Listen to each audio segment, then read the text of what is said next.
Première épître de Paul aux Thessaloniciens, chapitre 4. Au reste, frères, puisque vous avez appris de nous comment vous devez vous conduire et plaire à Dieu, et que c'est là ce que vous faites, nous vous prions et nous vous conjurons au nom du Seigneur Jésus de marcher à cet égard de progrès en progrès. Vous savez en effet quels préceptes nous vous avons donnés de la part du Seigneur Jésus. Ce que Dieu veut, c'est votre sanctification, c'est que vous vous absteniez de l'impudicité, c'est que chacun de vous sache posséder son corps dans la sainteté et l'honnêteté, sans vous livrer à une convoitise passionnée comme font les païens qui ne connaissent pas Dieu. C'est que personne n'use envers son frère de fraude et de cupidité dans les affaires, parce que le Seigneur tire vengeance de toutes ces choses, comme nous vous l'avons déjà dit et attesté. Car Dieu ne nous a pas appelés à l'impureté, mais à la sanctification.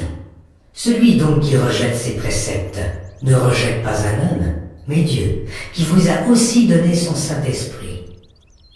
Pour ce qui est de l'amour fraternel, vous n'avez pas besoin qu'on vous en écrive, car vous avez vous-même appris de Dieu à vous aimer les uns les autres. Et c'est aussi ce que vous faites envers tous les frères dans la Macédoine entière.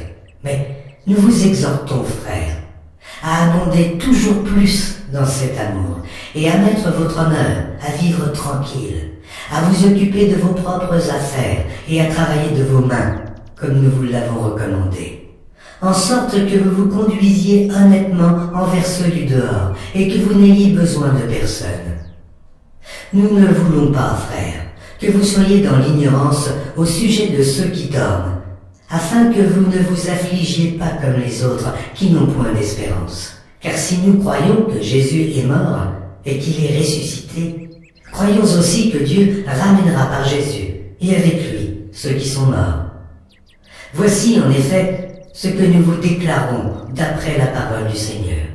Nous les vivants, restés pour l'avènement du Seigneur, nous ne devancerons pas ceux qui sont morts.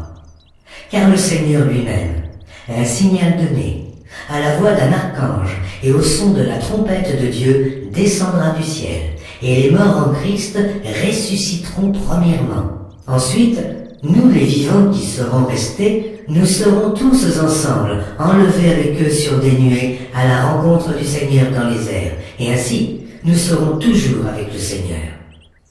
Consolez-vous donc les uns les autres par ces paroles.